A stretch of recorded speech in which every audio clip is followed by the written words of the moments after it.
Hi guys! So this video is basically to remind myself to continue to be an optimist and to convince myself to continue to be thinking positively all the time. So of course it's pretty long. To me, optimism is all about not losing hope.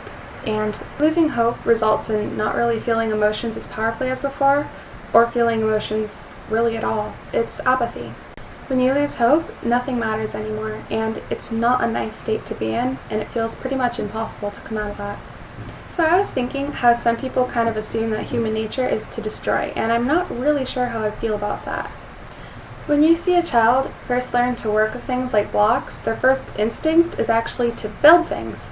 And it's true though that the second phase is to start knocking them down. When I watch a kid build a block tower, you can see they can't wait to knock it down. It takes them forever to build it, but then they start building them shorter and shorter just so that they can get to the part where they get to destroy it. So I'm not really sure how I feel about destruction being human nature, because it's not the first thing that they do. So I was rewatching Dollhouse, and one of the characters said that when we come up with anything new, the first thing we do is we use it to destroy, manipulate, and control. It's human nature. And another character responded that people are mostly crap. And hey, I feel like that sometimes too, but at the same time, slight spoilers here. Not a lot of spoilers, but a little bit of spoilers. In the end of the show, we see that it's the people who really see how much is wrong with the world that choose to save it. They do the right thing and they give the good in the world a fighting chance. It's like Samwise said, there is some good in this world and it's worth fighting for. I saw a quote on Tumblr today that voices exactly what I remind myself of every single day. It said, "We live in the same world as baby turtles with their silly, clumsy arms, in the same world as elephants and lions and whales, in the same world as mountains and rainforests and deserts. And there's a sunrise and a sunset every single day, and water falls from the clouds to make the plants grow fruit for us to eat. And there are people here who are kind and wise." People are imperfect. They can be horrible, and they can be broken, and they can be capable of doing terrible things.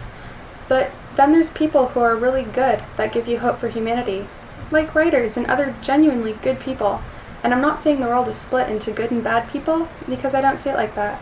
It's like Sirius said, we've all got both light and dark inside of us. What matters is the part that we choose to act on, and that is who we really are. And hey, it's a lot easier to be a cynical pessimist who hates life, and I get that, I do. It hurts less, and it tends to be simpler. So even if you're in a constant love-hate relationship with humanity, you can take a leaf out of the doctor's book. I try to live by the quote, "I am and always will be the optimist, the hoper of far-flung hopes and the dreamer of improbable dreams." So as you can see, I've basically accumulated a whole ton of quotes about being optimistic. I've even put them in their own file. It's called Good in the World, and I refer back to it every once in a while to remind me to be an optimist. This video is probably going to go into that file too now, so thanks for watching, guys.